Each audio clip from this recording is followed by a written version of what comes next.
Welcome to the official YouTube channel for the Colin Cowherd podcast. Go on, hit the subscribe button. There you go, right down there. If you want to be among the first to hear my weekly takes, NFL, college football, more, right there. All right, welcome in. It's our usual Sunday hour. John Middlekauff, former NFL scout who just got back from the Combine like Thursday night. After spending 4 or 5 days there for the volume, we certainly appreciated that. I should mention right off the top, Chris Mortensen passed away today. He'd been battling cancer for some time. He was 72 years old. Mort was one of the more respected. He was as kind as he was wise. One of those kind of guys that I think transcended eras. Paul Zimmerman, Sports Illustrated's the first like NFL guy I remember, like what you would call like your beat columnist. Peter King, Chris Mortensen. He came from the Atlanta Journal-Constitution, where he was breaking stories down there.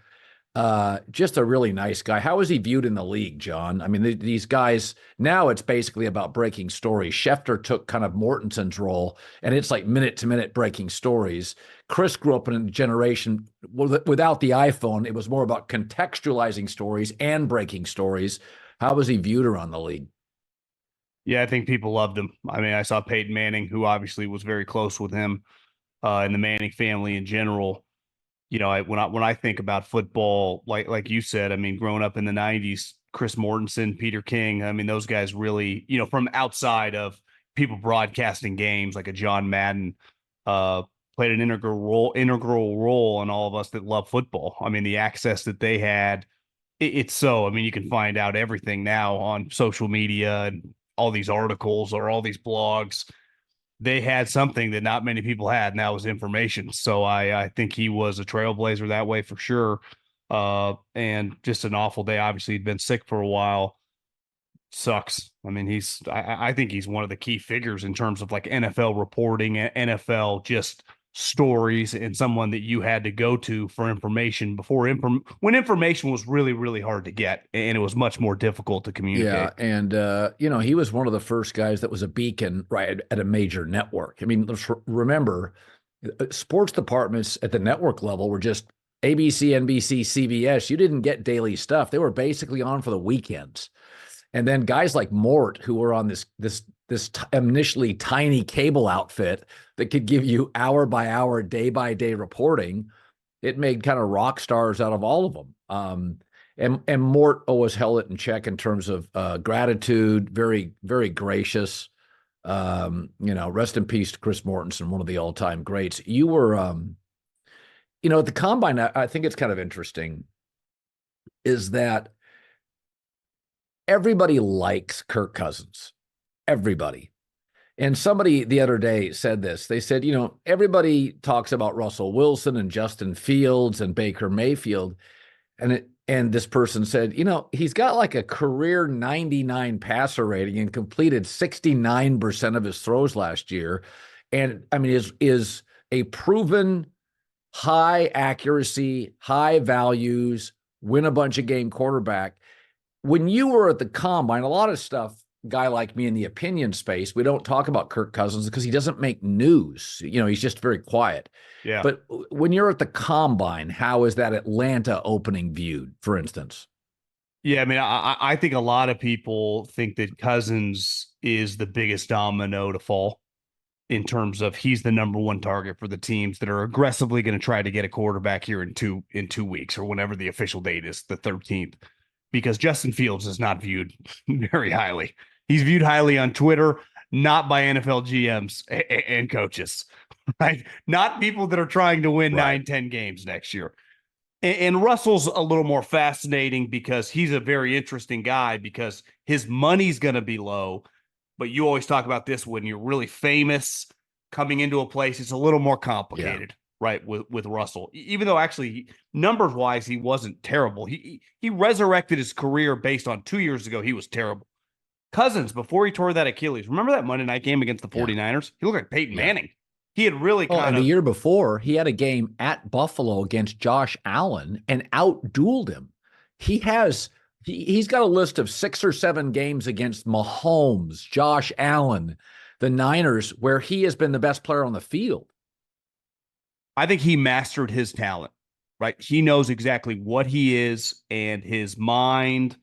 A lot of quarterbacks talk about this, right? That as they get older, they realize the game becomes easier. Then the problem is their physical skills diminish, right? Tom's like, I've never been smarter at football. I just don't want to get hit anymore. Peyton Manning's arm was shot. Drew Brees' arm was shot. Cousins did get injured, though, and a pretty major injury. I was with his agent one night, who I've known for a long time.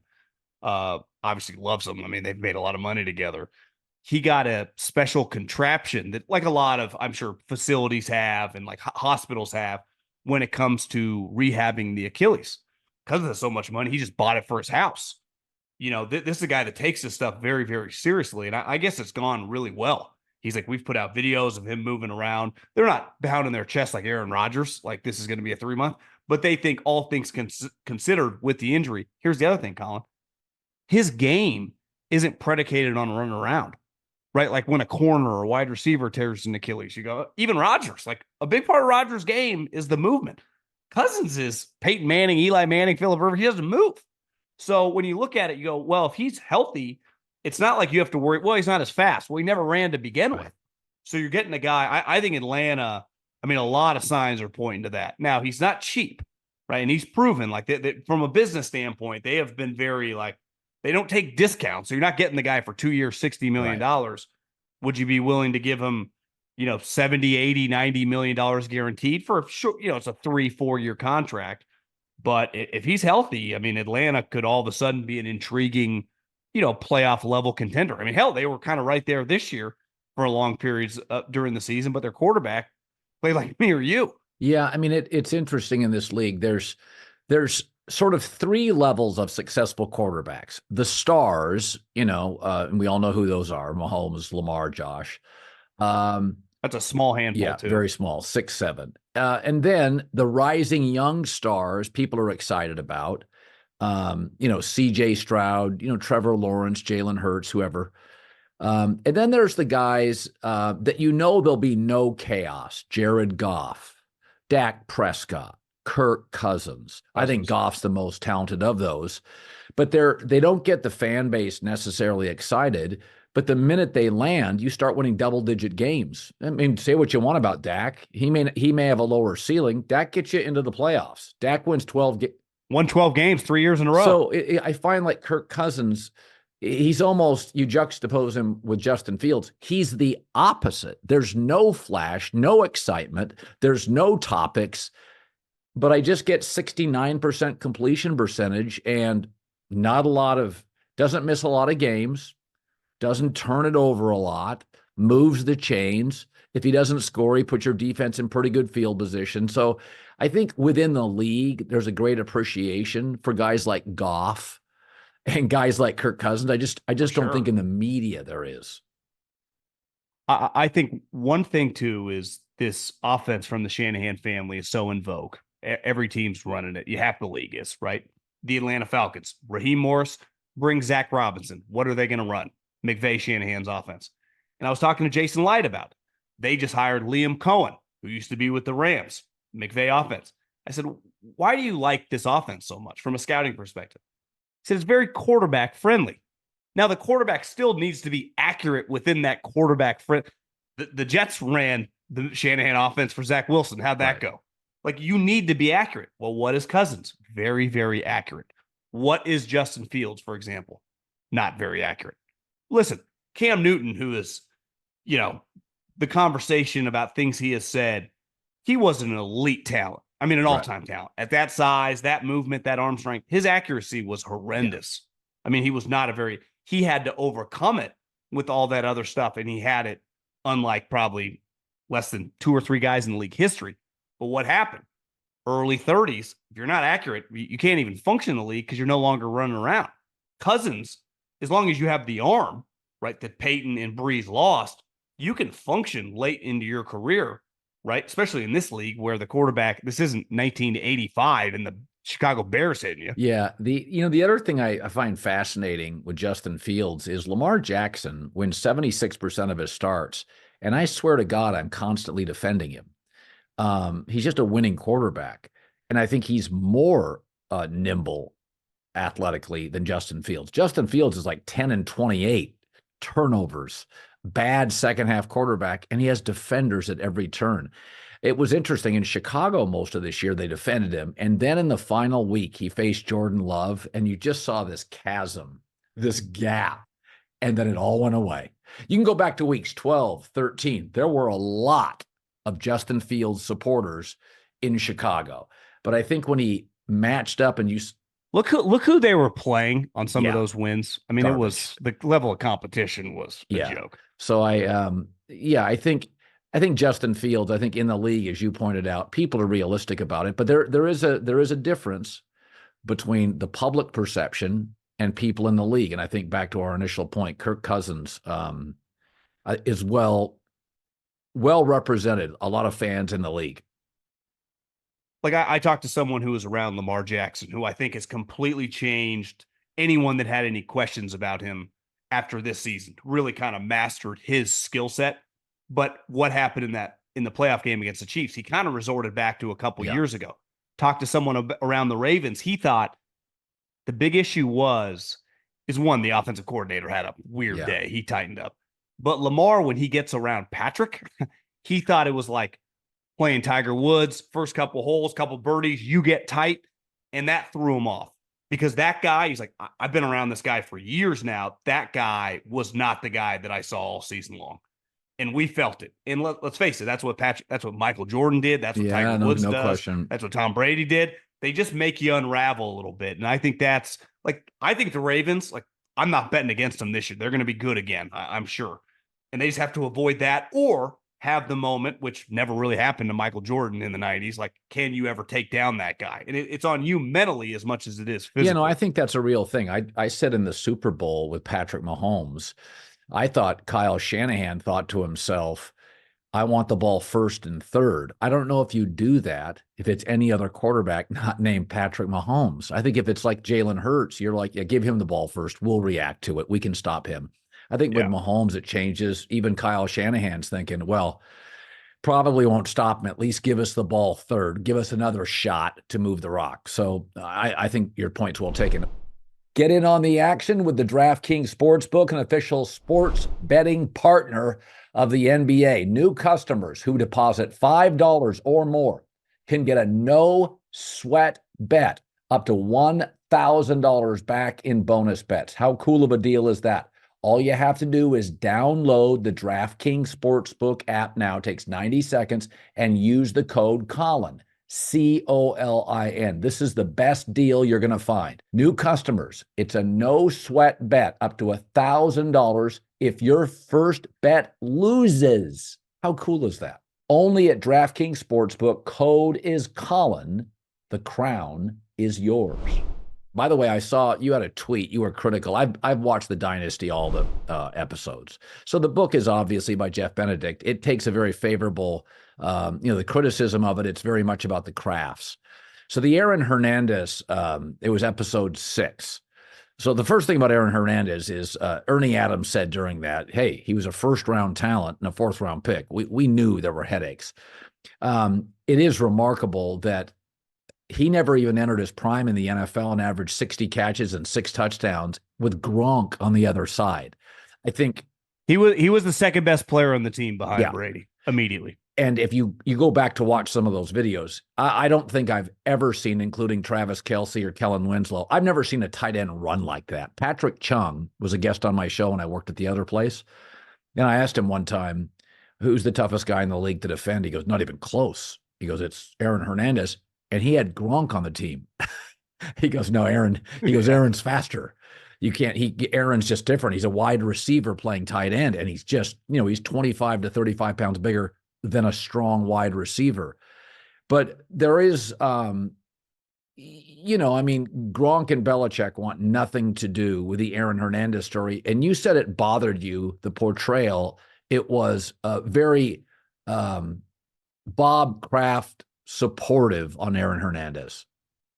I actually think it's very Jonathan Kraft too, who I think it's pretty clear if you've ever been around the dynamics of an older business owner and maybe his right-hand employee that he's leaned on to make a lot of money, their dynamic is always unique. Well, in any family business, that child underneath the dad, that person that's made the dad all the money does not view the child like the dad, right?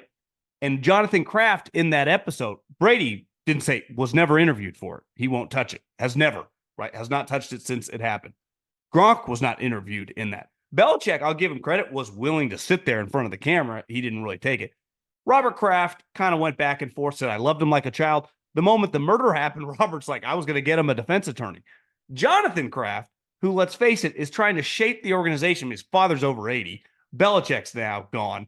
He's viewing himself like, this is my Clark Hunt time. This is my John Mara time. This is my time. Said, I was telling everybody, get rid of him. Right. And no, it's like, give me a break. Even if you like, Belichick doesn't want a murderer on his team. Your dad doesn't either. I just think Jonathan Kraft is really utilizing this documentary. Like, I think Robert is pretty genuine, whatever he says, he said before in the past. This is more shaping it for, this is Jonathan Kraft's team. And it's going to be, I hope his dad doesn't pass away for a while, but he's getting up there in age. Like, he's going to play a very, very prominent role for this squad. And I can imagine it's been reported on a little bit. Doesn't like Belichick. Well, why would he? I bet Belichick treated him like shit. And in fairness to Bill, if you're Bill, like, how do you respect this guy, right? When I'm dealing with your dad. And I think this is, and there have been reports that Bill is not happy with this, the way this makes him look. Because it makes him look like a scumbag, which, listen, a lot of people don't view Belichick like he's Mother Teresa. But was this necessary? It feels a little calculated, the timing. And this is not the players. You know, Tom and Gronk and Edelman, all these guys speak very highly to Bill. I do think Jonathan Kraft, though, wants to start like being anti-Bill and anti-everything that went on beside the Super Bowls and kind of a new sheriff in town, which is human nature, how most children do when they inherit stuff. They kind of get rid of some of the people that were mean to them. Mark Davis did the same thing with Al's guys. You know, it's funny. Wes Welker was the one guy that came out and said, yeah, it was obvious. A lot of guys trash talk and talk bullshit in the locker room. He's like, yeah, Aaron would say things that were just not like that. And then they played a piece of audio tape of Aaron talking about something that was pretty obscene. And yeah, I mean, you go back to his family, the whole Aaron Hernandez family, there was a lot of trouble there. It was a lot going on. But it's pretty odd. I don't blame the Patriots for the murder. I mean, no one in their right mind does. I just felt like Jonathan Kraft kind of tried to point the finger specifically at Bill. Like, Bill would have been cool playing with a murderer. Like, no one in that building, full of high character guys, knew what was going on. Clearly. I mean, he murdered the guy right down the street from his house and clearly had murdered people before. Yeah. And the other thing is, you can go to every organization, even most of the top college programs.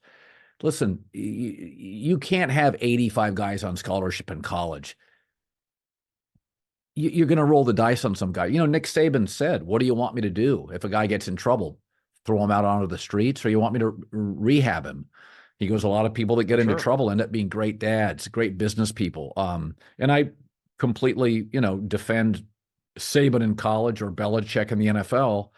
Aaron Hernandez, you can't blame anybody but Aaron. He's got to be culpable for him.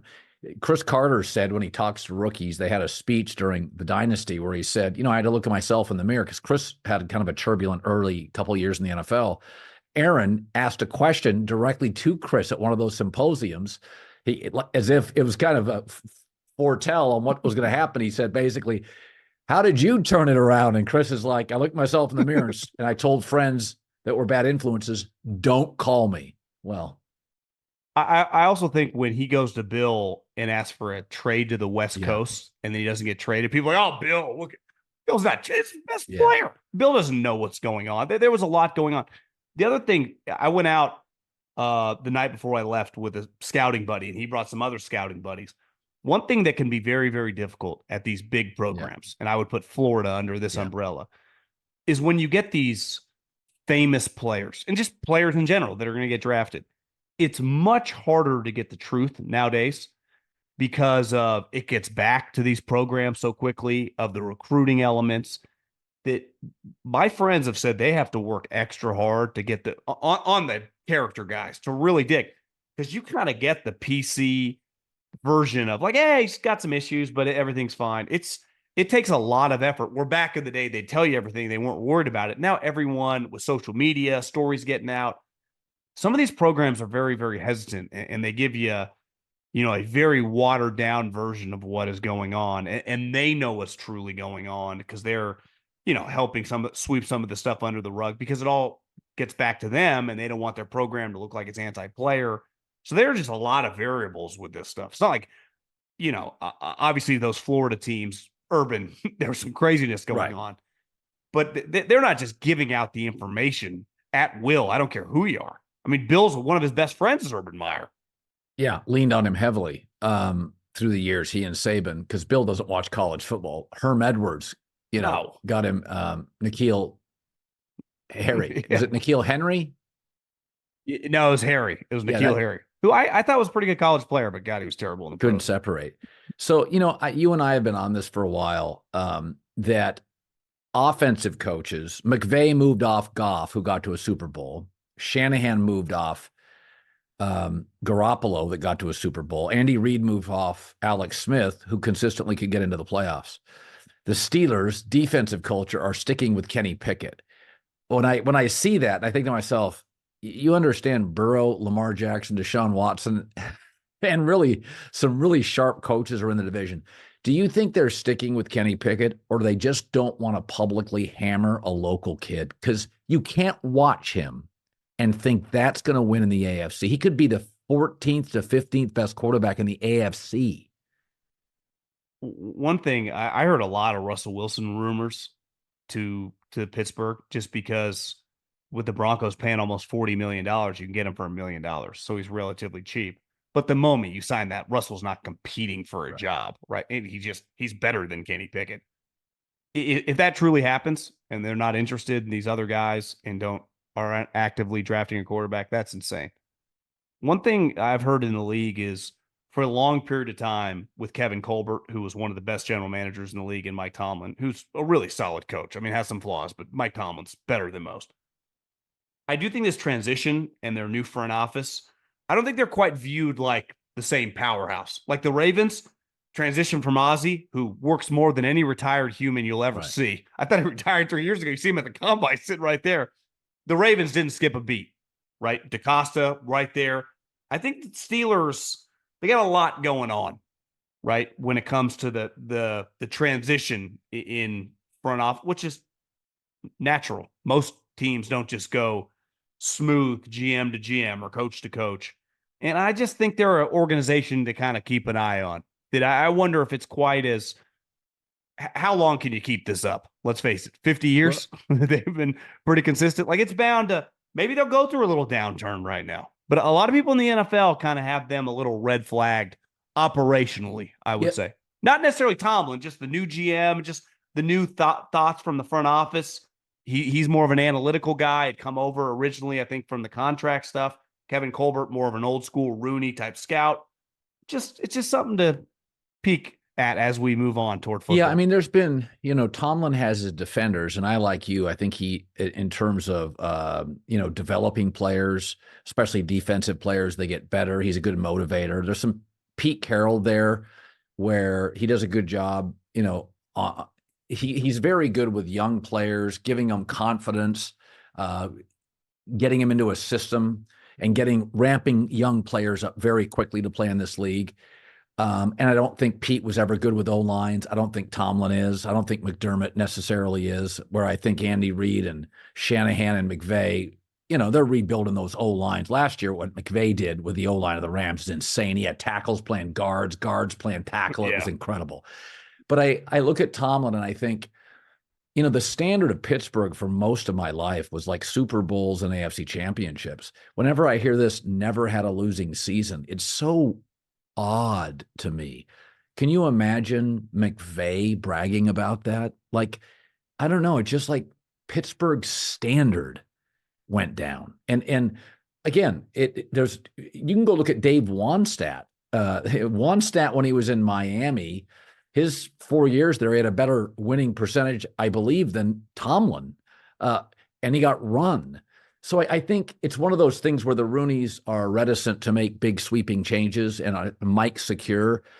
But just off the top of my head, when I think of Super Bowl teams, I haven't thought of the Steelers in 7, 8 years. I think of the Ravens immediately. I think of McVay and Shanahan immediately. I think of Andy Reid immediately. There's four. Philadelphia is always in the mix. There's like 5 or 6 teams in the league. Baltimore's one. I just think, quarterback or not, it's like that's structurally sound. The standard in Pittsburgh, and I'm not anti-Pittsburgh. Was diminished. It's not as high. It's just like I consider them to be about like the 20th best football team. If Kenny Pickett starts, 20th best football team in the league. Well, then factor in their division, right? The Ravens have proven with Lamar Jackson, as long as he's playing, even when he missed a couple years ago in Huntley, but they're going to be good with Lamar Jackson, right? They're not going away. The Bengals, who I had a pro scout. I remember Greg Papa told me this is the Super Bowl. He's been calling games for 25 years. The best game he's ever seen live, Joe Burrow this year against the 49ers. Pro Scout told me it was the best game he saw on tape. Now, injuries are a question with Joe Burrow. What is not a question, if he's on the field, he's a dominant elite player. And the Bengals haven't lost. They didn't lose their defensive coordinator, so they have the same play caller, the head coach. They have the quarterback. They have this infrastructure of an offense. They have an excellent defensive coordinator. If Joe Burrow plays a full season, which it's fair to question that right now because he's been injured, they're a playoff team.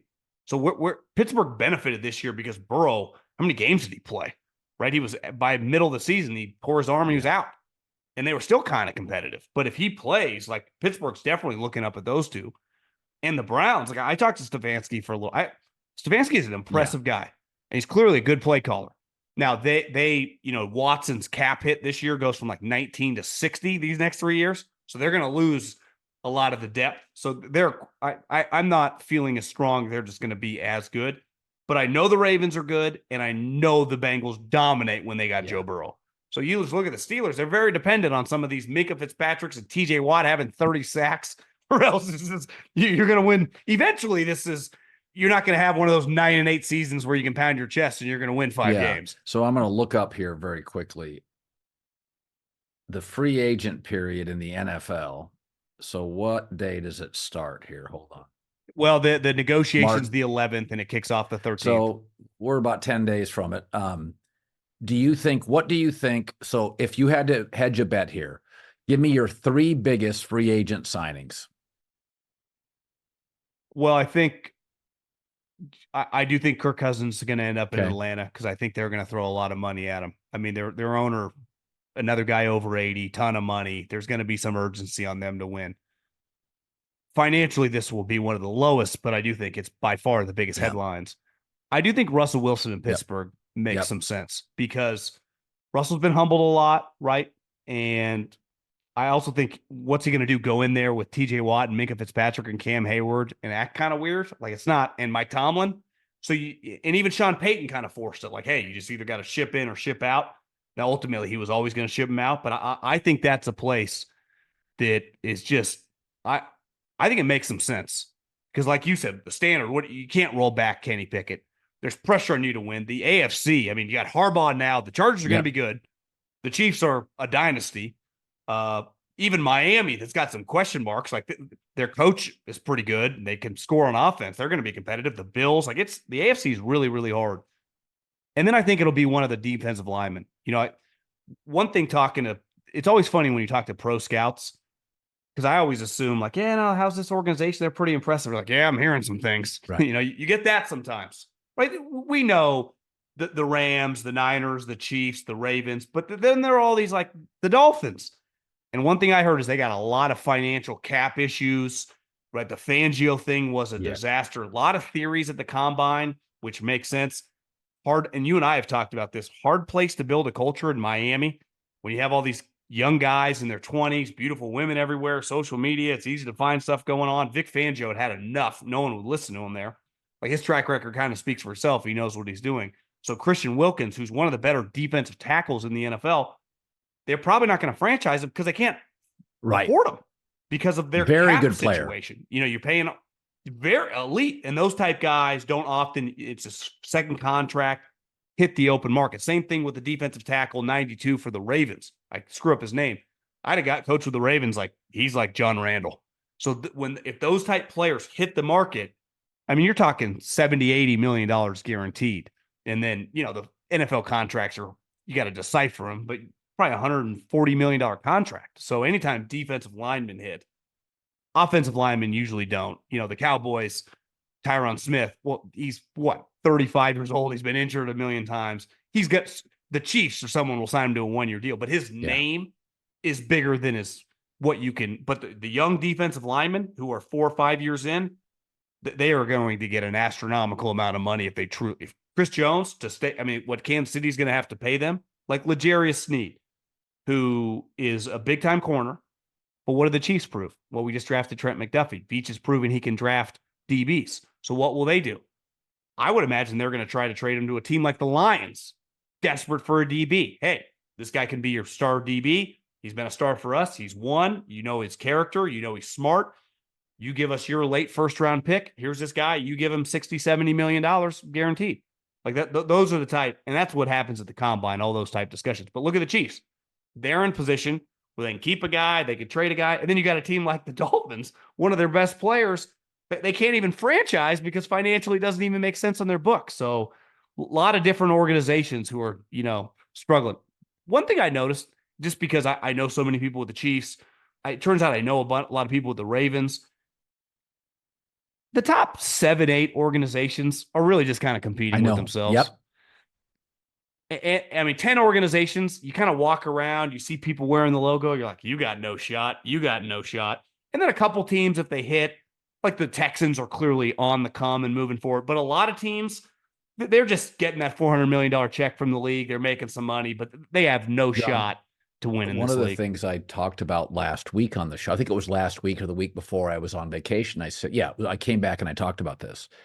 My takeaway when they said every team got an additional $30 million in cap space because of the TV contracts. So that was a pleasant surprise to these cap-strained NFL teams. And my takeaway is you're going to see the same 6, 7 teams at the top because now Kansas City they could franchise tag Snead or move him, and they get to keep Chris Jones. And so San Francisco, a lot of discussion about what to do with Kittle. What do we do with both linebackers? Well, now you can keep them. And so I looked at that as the league becomes this surprisingly nimble revenue machine. All it does is make the NFL a bit more like college football, where you kind of know the top 6 to 8 programs annually. So the one team I think is very interesting as a breakthrough team is Washington because of all their cap space. I like I don't know if I love Dan Quinn. I like the Kingsbury-Dan combo. I think you have a very smart guy in the front office now, the GM. I like the cap space. I like their weapons. It's just, I increasingly think Jaden Daniels is going to get picked over Drake May, and I'm going to pivot to that in a second. But there's very few. If I said to you, give me Houston this year, because if you really look at what happened, take Cincinnati because they would have been good with Burrow. They always are. The only surprise in the league, Detroit wasn't a surprise. I picked them to win the division. You did. Everybody did. We knew they were good and loaded. The only surprise was Houston. If I said, give me the Houston, the only one I can look at is Washington, and the cap space is a big part of it. Yeah, I think it would be more like you would pick Green Bay is going to win the Super Bowl. It'd be one of those teams that was a first or second, or the Rams, Super Bowl. It'd be that team that's already that was one and done. This year takes a big step, and it's a 13-14 win team competing to be the number 1 seed. That's back to what I said about the group. The Lions are really well run now. I met a guy who was out to lunch with one of my buddies from the Eagles. The Packers, one of their number 2 guys comes over. You're just like, God, this guy's impressive. No wonder they're well run. And you just see some of these other people. You hear some stories they're pointing at these guys. This league, like most industries, the best people usually work for the best teams. And when the shitty teams hire good people, look at what the Lions did. That GM they hired from the Rams is clearly really good. And Dan Quinn, is he ever going to be really the mold he's in and the umbrella he's under? He's not a Shanahan or McVay because he's not a true play caller. He's much more like a Harbaugh brother. He's more of a leader, and you got to give him credit. He's a good coach hirer. Look, he hired, and this is where you get credit, Ben Johnson. I'd never heard of Ben Johnson 3 years ago. And you get a lot of credit for doing that. Like, one thing that was clear with the Eagles, I've been around them and known these people for 15 years. They're a well-run organization. They had a bad year hiring 2 assistant coaches. The 2 coordinators were whiffs. Well, what'd they do? They went out and got Vic Fangio, and they're paying Kellen Moore a ton of money. So they have no problem pivoting really fast. They don't go, well, let's just try to make this work. They're like, no, you're gone. You're gone. And they're a little more cutthroat than some, but it's why they're able to turn things over and figure it out quicker, where some people hold on for dear life. And the Dan Quinn thing, like, I've known Adam Peters forever. I think Adam Peters is a superstar. Like, I mean, I think he's, Bob Myers, John Lynch. He's in that mold of just kind of has it, right? His personality. He played at UCLA. He's worked for Belichick, John Elway, and John Lynch. I mean, those are 3 guys. He's got rings, multiple different teams, and was a big part of 2 Super Bowl teams with the 49ers. I think what Washington's looking for is, this isn't apples to apples, but when Mark Jackson took over the Warriors had been shitty for a couple decades. He just got the train on the tracks. I think they're just looking for Dan Quinn. Just get us competitive. Like, we'd love for you to be one of the best coaches in the league, but if you just get us in a couple years, we're just winning 9 or 10 games. That's where I think the Giants are in a little trouble. When you look at that division, the Cowboys are well run. Obviously, the Eagles have proven they're pretty consistent in their ability to find talent. Washington's going to be dramatically better than they've been for 20 plus years. So the Giants have a lot of question marks, starting with their quarterback, which is an albatross, awful contract. And the coach, let's face it, it was an impressive year his first year. Turns out him and the defensive coordinator couldn't stand each other 2 years ago. He walked out of the building. A lot of coaching turnover in that building, and the talent is just not great. Kind of wrapping up the combine, I want to talk about this. When I was younger, some women you date and some you look at and think, this could be long term. You could marry, and that's okay. Women look at men just the same way. Some you date, some you marry.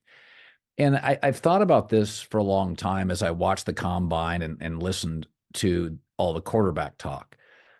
If you told me Michael Penix gave me 4 years, I would draft him. If I was a team that was just sort of stuck, if I was Sean Payton and somebody said, he's available, it's funny. Whereas everybody else is viewed as a long-term solution, this league now, by Thanksgiving of year 2, people in the building are making decisions on quarterbacks. I mean, I think the Giants coaches, that they're not Daniel Jones fans. Mara is.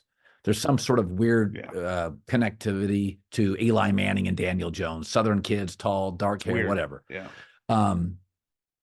But I sort of look at Michael Penix, and I'm like, not every quarterback you draft has to be Brady. If you're in Washington's in chaos.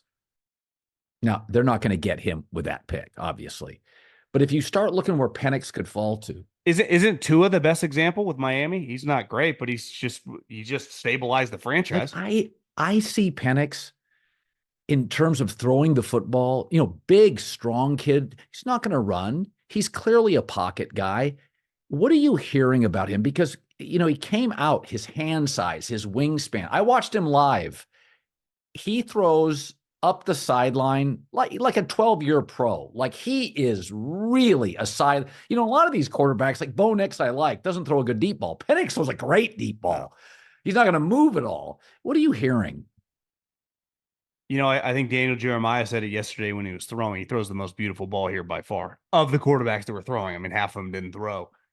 I had friends. I remember watching him a lot. I remember the game you went to and watching that game thinking, like, this is a top 10 pick, and start texting around.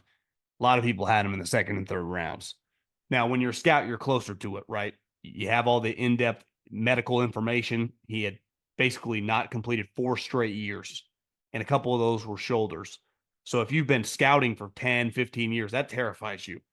And then in the game against Oregon, in both games against Oregon, and definitely the game against Michigan, which are his best competition and NFL level players everywhere on the other side of the ball, he had to be picked up and kind of carried. So physically, his arms are really long and his hands are huge, but he's not a very, I don't want to call him slender. To me, Jaden's more slender, but Jaden's an elite athlete, so he can get away. Penix is not a lot like Tua. They're pocket quarterbacks. They're not mobile guys. They can move a little bit, but you're not running them at all. So I think the size, and he did not play well in that Michigan game.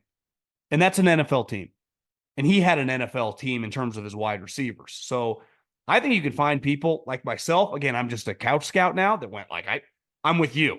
I've seen enough shitty quarterbacks in the NFL. If you're Sean Payton, just a couple of years, just figure it out. Can this guy have you competing for the playoffs? And I have a lot of people that go, I wouldn't touch him in the first round. So he is easily one of the most polarizing guys, because ultimately Jaden Daniels and Drake May, they're going 2 and 3 in some order. Even Caleb, he's not polarizing at all. He's going number 1.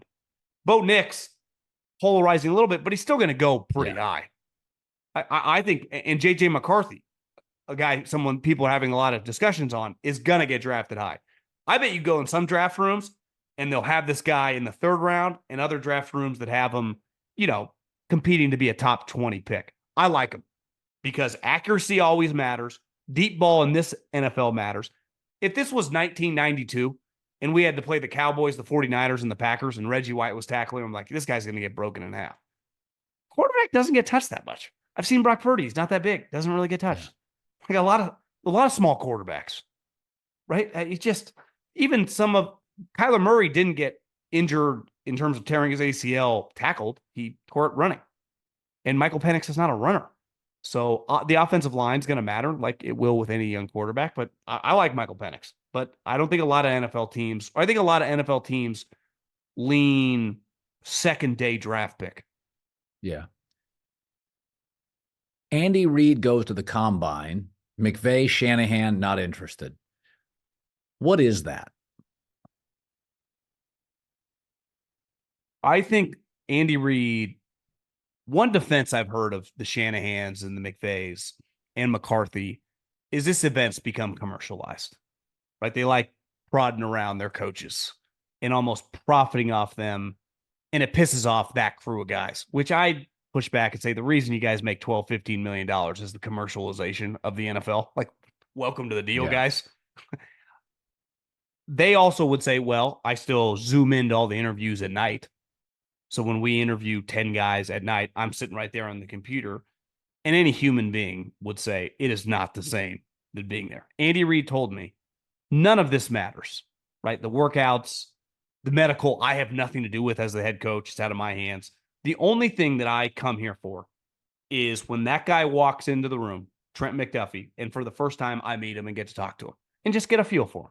Been in the league long enough, just like all those guys. I get to introduce myself and talk to him and see how he interacts with my coaches.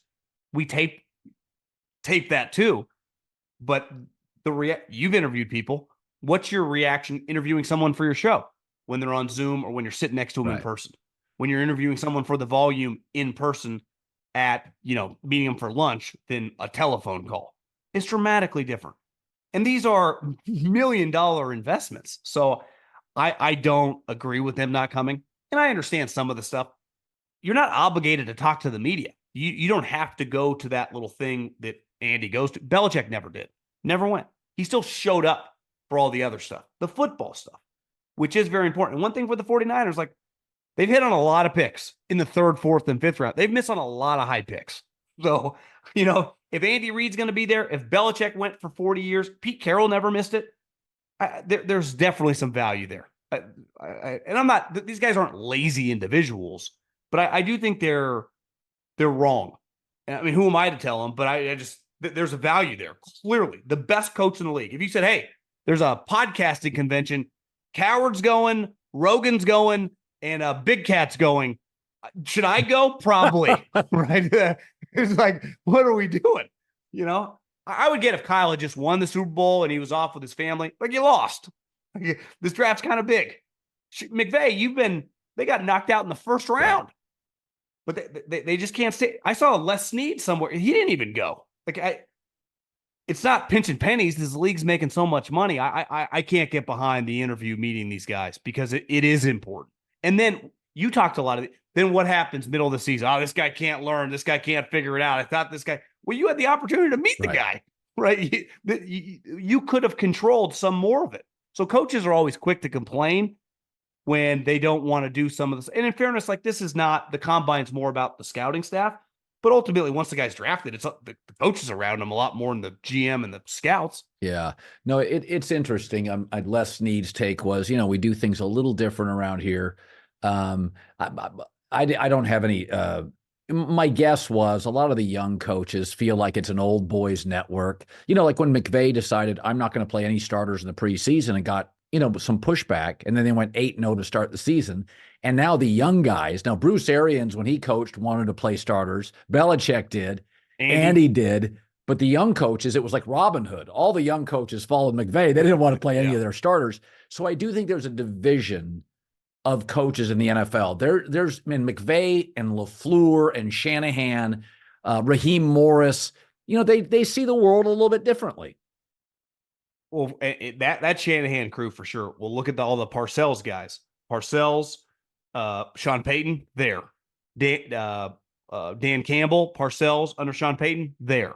So I think all Andy Reid's guys go to this. Pete Carroll's guys go to this. Dan Quinn was there. So I think whoever your mentor is, or if Kyle's not going, I don't need to go. If McVay's not going, I don't need to go. Not quite sure on McCarthy. I don't know. He should probably be there. But Jerry, Steven, that's a little bit of a unique organization. Like, they ain't asking McCarthy's opinion. They're going to take whoever they want to take anyway. Robert Saleh was a guy who didn't want to go. And I think some articles were written like, you guys aren't good enough to not show up, and he ended up showing up. Yeah, I had Ian O'Connor on, great author. He's wrote Belichick, Derek Jeter book, Captain, The Rise and Reign of Mike Krzyzewski. He's writing an Aaron Rodgers book, Out of the Darkness, which it comes out in September. I cannot wait to read that book. And I think the Jets, first of all, I think Aaron's a very complex, fascinating pro athlete. He's got a little bit of the smartest guy in the room thing, but he's a smart guy. So that's who Aaron is. I've said this before, and I said it last year. I didn't pick him as a playoff team. They gotta be good early, because that Jets situation, when that Mecole Hardman thing out, he said basically, yeah, I've been with the Chiefs and I've been with the Jets. You guys don't have to believe me, but I know what winning looks like, and that ain't it. And that offense is just making shit up as they go with Aaron. I got to tell you, you don't have to be a great player to have great access. Like, I thought that was damning. By the way, you could tell it was, because multiple Jets fired back at a guy who had one catch as a Jet. What did you make of that? Well, I said this when the season ended. I am 100% not falling for them again. I will not pick them to make the playoffs. I don't even give a shit who they sign or draft. I'm not buying it. No chance. None. I think the Rodgers thing, 5 plays or whatever it was, but if you've watched him for a long time, you could tell he wasn't quite as quick. And you're telling me, and this is the thing with the Cousins doesn't move outside of a 2-yard radius. Rodgers' greatness, and the reason you give a first-round pick for a guy 39 you're paying all this money to, was all the ad-libbing and the movement stuff on top of the arm and the accuracy. That's gone. I'm betting against that. And then the other thing is the organizational. No one I know thinks Nathaniel Hackett's any good. And that's not even factoring in Rodgers tells him everything to do. So you got this guy that is not some natural talent. You talk to people in the NFL, and I do agree with this, is most coaches on offense, if you just get a quarterback coach, no coverages and no schemes, there is like an innate ability to call plays. Some guys have it, some guys do not. A lot of people have personalities. If you put a microphone in front of them, could they carry a show for an hour? Probably not. But some people would be able to. Just like Shane Steichen had it. Brian Johnson this year, the Eagles found out, does not have it. Both of them could get on a whiteboard and tell you different things, right? And you'd be like, this guy knows a lot of football. So Nathaniel Hackett is not viewed that way. Rodgers kind of is, but he's kind of like this LeBron James figure where he always gets his way. Well, you're not quite the same player. And then there are these weird dynamics in the organization. I mean, that Athletic article coming out, people, whatever there is, that never happens to Andy Reid. Why? Because everyone respects everyone. A lot of organizations, when people don't respect each other, they start stabbing each other in the back. So, well, it's like a White House. If there's a lot of leaks, it tells you everything you know about the president of the White House. It's chaotic. It's chaotic. And that, to me, was on full display. And in fairness to everyone in there, if you're leaking, you're like, this is all going down. So you're like, I'm going to get some stuff out there. And that's what's happening, because you realize right away, Aaron can't save us. And even if he was 100% healthy this year, do they make the playoffs? The O-line was terrible. Probably not. Well, their O-line's not going to be that much better. Their talent's not that great. I think they're headed for a complete implosion and a complete disaster. So, And a lot's going to have to do with a guy. We've seen it with these other older quarterbacks of his generation, Manning and Breeze. The moment they lost, and those guys weren't dependent on movement at all, but their arms just went, it was done. Rodgers' arm's still going to be solid. If he can't move, he's going to be much closer to the 15th overall guy than he is the 6th or 7th. And then you got a problem because they're not good enough to overcome that. Go look at old quarterbacks. So Stafford had Andrew Whitworth. Stafford had a good O-line, older quarterback, won a Super Bowl with the Rams. Brady had a good O-line. They were weak at right tackle. Tristan Wirfs won a Super Bowl. Russell in Denver with Peyton, decent O-line, had a decent year. Rodgers, bad O-line, out in 4 snaps. O-lines are significantly more important to older quarterbacks.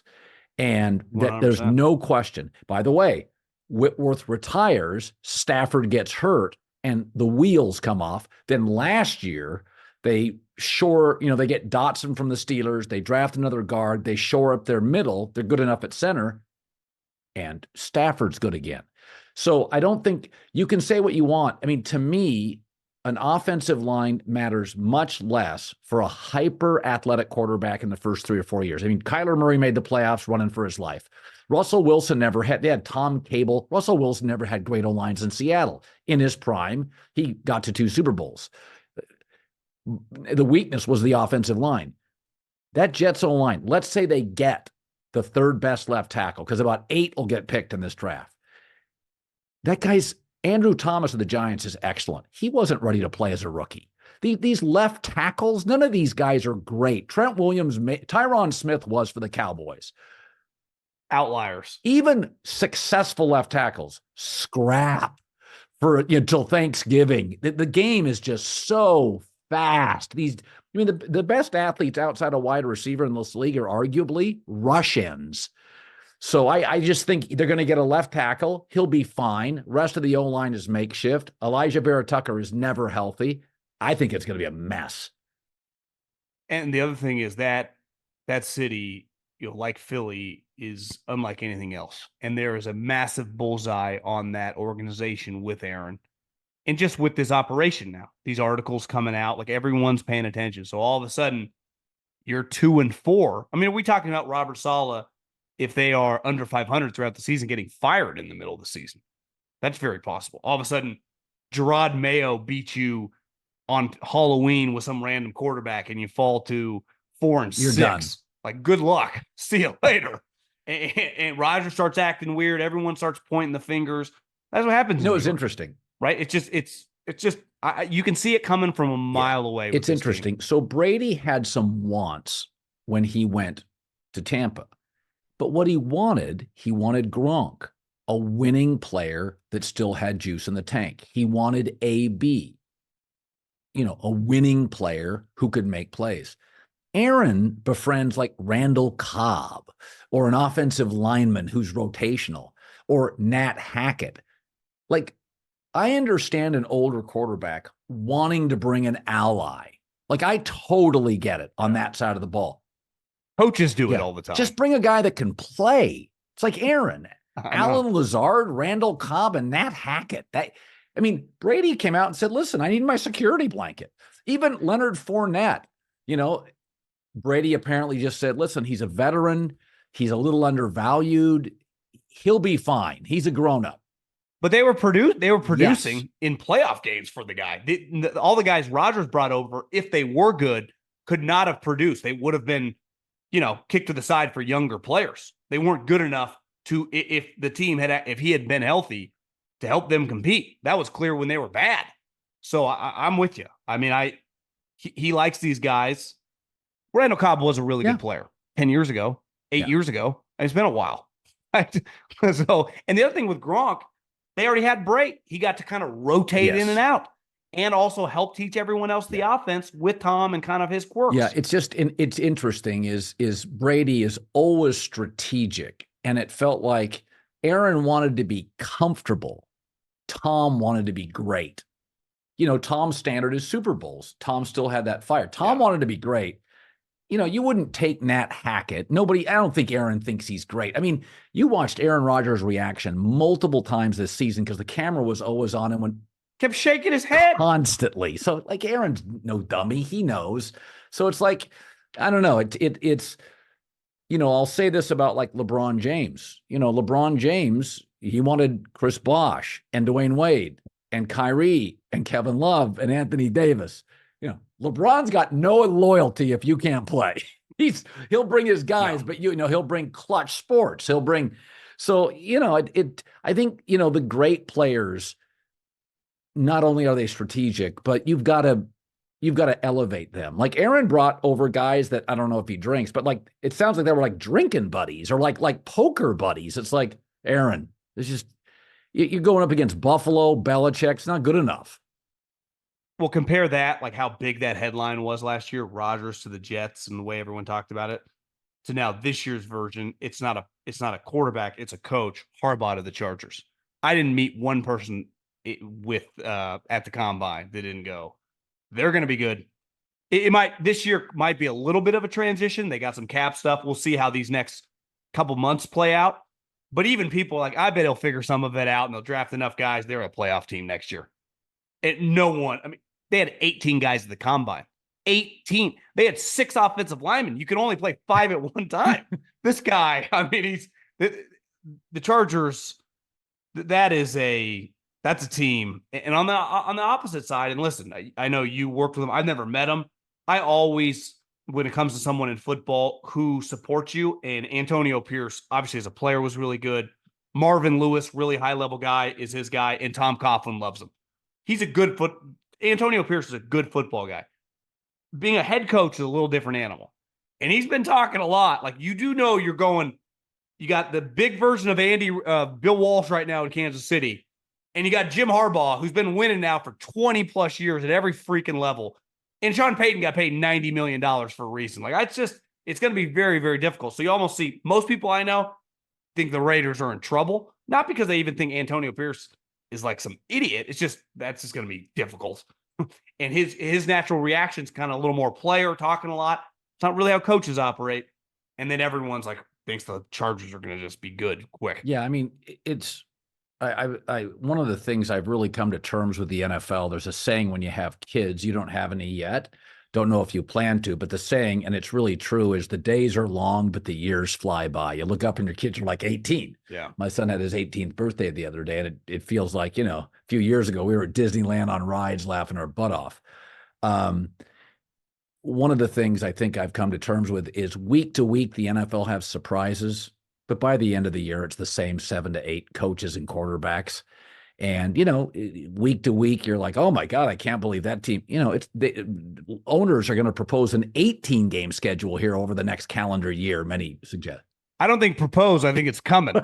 So when you have 18 weeks in the NFL, you're just going to have guys beat up. Good teams are going to have bad weeks. I mean, the Chiefs scuffed. I mean, look at the Niners. They got housed by the Ravens. I mean, it just didn't even show up. Yeah, destroyed. So, I think the NFL is getting more predictable. I don't think it's a bad thing necessarily for ratings or consumer interest, but it's that salary cap going up just ensures the really good teams. So what it ensures is the good teams can keep the guys they may have had to move, and the bad teams will overspend in the free agent market. That's the guarantee. Bad teams will 100%. Overspend. Good teams will smartly spend and retain good players. So I think I've already gone through kind of my predictions with all the coaching hire stuff. After free agency, unless, Atlanta's the one team based on who they land at quarterback, I would significantly alter. I would have them win the division if they got Russell Wilson or Kirk Cousins. They could win the division. Outside of that, I feel like I'm taking Buffalo, Cincinnati, Baltimore. AFC South's a little wonky. I'll take Kansas City Chargers. I think Washington's going to be the surprise team in the league. I'll take Dallas, Washington, Philadelphia pulls back. I'll take Detroit, Green Bay, San Francisco Rams, and I'm totally comfortable with all that. I mean, so you basically have one or two swings, and that's how it basically is. So everyone talks worst from first. It's usually an injury based. That happens a lot when you have, or a team with a lot of injuries. the Niners have been to the conference championship 4 of the last 5 years. In 2020, they lost half their team to injuries. It wasn't like the coach and the organization didn't know what happened. The Bengals missed the playoffs this year because their quarterback played like 7 games. Right. You know, this isn't a very complicated. I'm telling you, it was eye-opening at the combine. Talking to just Veach and Andy, and I've known these guys forever. These organizations, like even Sean Payton. Sean Payton's really good. I'm a believer in him. They got some questions internally in the organization. I mean, he's sitting next to a guy when the camera goes to him, which is his new hire from a personnel guy from the Saints. You know, is he forcing out? There's just a lot of moving parts as you're taking Oregon. The Chiefs have none of that. The Rams have none of that. You replace a coach here and there, but like the organization, the way you look, what you want in players, everything. The Ravens, everything's so streamlined. It's like Amazon. You know, there's no just question marks. It's just. And some of these organizations are just trying to walk straight and chew gum at the same time. Yeah. John Middlekauff, former NFL scout, 3 and out the volume. Good stuff. We wrapped up the combine. Next time we talk, it'll be more about quarterbacks moving. There's a lot of discussion about this stuff's going to happen very quickly, and it always comes out before March 13th. As always, buddy, good seeing you. Buckle up, Colin. See you right. soon.